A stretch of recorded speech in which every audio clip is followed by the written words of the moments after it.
और हिंसा के बाद आखिरकार राजस्थान के मोस्ट वांटेड आनंदपाल सिंह का अंतिम संस्कार कर दिया गया। राजस्थान पुलिस ने कुछ करीबी रिश्तेदारों की मौजूदगी में आनंदपाल का अंतिम संस्कार करा दिया। आनंदपाल के अंतिम संस्कार की ये तस्वीरें जितनी सामान्य दिख रही हैं, पूरा मामला इतना सामान्य नहीं रहा।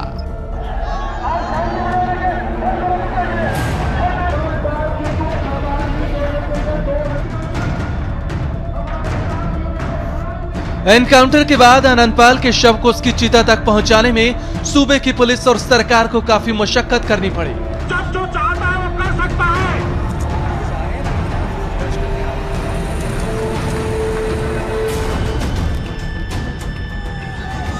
अंतिम संस्कार से पहले 20 दिन तक राजस्थान का नागौर और इसके आसपास के कई जिले सुलगते रहे। स्टेशन को फूंक दिया गया, पटरी उखाड़ दी गई, हाईवे पर आगजनी कर जाम किया गया और एसपी समेत पुलिस वालों पर हमला किया गया। ये आप देख सकते हैं, ये बुकिंग काउंटर है सामराद रेलवे स्टेशन का। इस तक को पूरे तरीके से तहस नहस कर दिया गया, इस तक को जलाकर राख कर दिया गया। ये आप देख सकते हैं, इस पूरे बुकिंग काउंटर को, इस पूरे बुकिंग सेक्शन था ये, इसको पूरे तरीके से जला दिया गया उग्र भीड़ के द्वारा। हालांकि उस वक्त यहाँ पर कर्मचारी मौजूद थे जो कि बुकिंग काउंटर पर यहाँ बैठे हुए थे, किसी तरीके से अपनी जान बचाकर वो यहाँ से निकले। ये आप देख सकते हैं, चारों तरफ सिर्फ आपको आग की राख ही राख यहाँ दिखाई देगी। आनंदपाल का एनकाउंटर 24 जून को हुआ था, लेकिन उसके बाद उसे रॉबिन हुड बनाने की खूब कोशिश हुई। लाश को सामने रखकर राजपूत समाज के कुछ लोगों ने सरकार और पुलिस को ब्लैकमेल करने की कोशिश की। एनकाउंटर की सीबीआई जांच की मांग पर 20 दिन तक प्रदर्शन करते रहे। एक गैंगस्टर को हीरो बनाने की इस कोशिश की वजह से सूबे की सरकार की नींद उड़ी रही, तो इस पर सियासत भी जमकर हुई। कांग्रेस महासचिव दिग्विजय सिंह ने ट्वीट कर वसुंधरा सरकार पर सवाल उठाए। उन्होंने लिखा, राजस्थान में आनंदपाल के फर्जी एनकाउंटर पर सीबीआई की मांग मानने में बीजेपी को ऐतराज क्यों है? सीबीआई जांच की मांग करने वाले राजस्थान के राजपूत भाइयों और बहनों पर की जा रही ज्यादतियों का मैं विरोध करता हूं। मुख्यमंत्री जी अपना अहम और अहंकार छोड़िए और सीबीआई जांच के आदेश दीजिए। लोगों को भड़काकर, लोगों को आपस में लड़वाकर हमेशा भाजपा ने राजनीति करी है और आज भी वो इस बात का इंतजार कर रहे हैं कि कब उनको लाभ होगा और तब वो अपना अगला कदम उठाएंगे। इस देश की वोटों की राजनीति ने अपने स्वयं के सारे जो कुछ भी एक तरह से मर्यादाएं होती है, उन मर्यादाओं को हमने तिलांजलि दी है। मैं सोचता हूँ गैंगस्टर का कोई जात नहीं होती।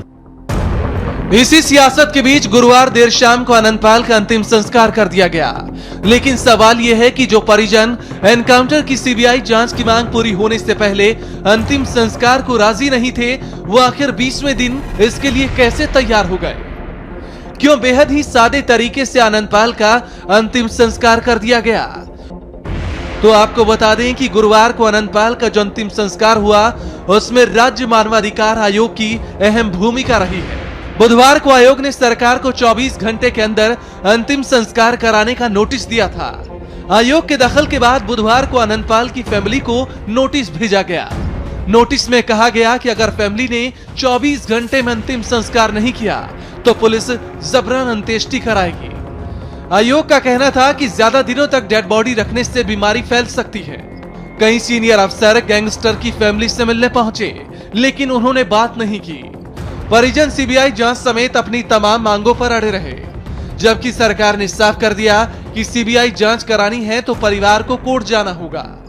बताया जा रहा है कि पुलिस ने आनंदपाल के मामा उनके बेटे को अंतिम संस्कार के लिए तैयार किया, जिसके बाद कर्फ्यू में ढील देकर कुछ करीबियों की मौजूदगी में आनंदपाल का अंतिम संस्कार कर दिया गया।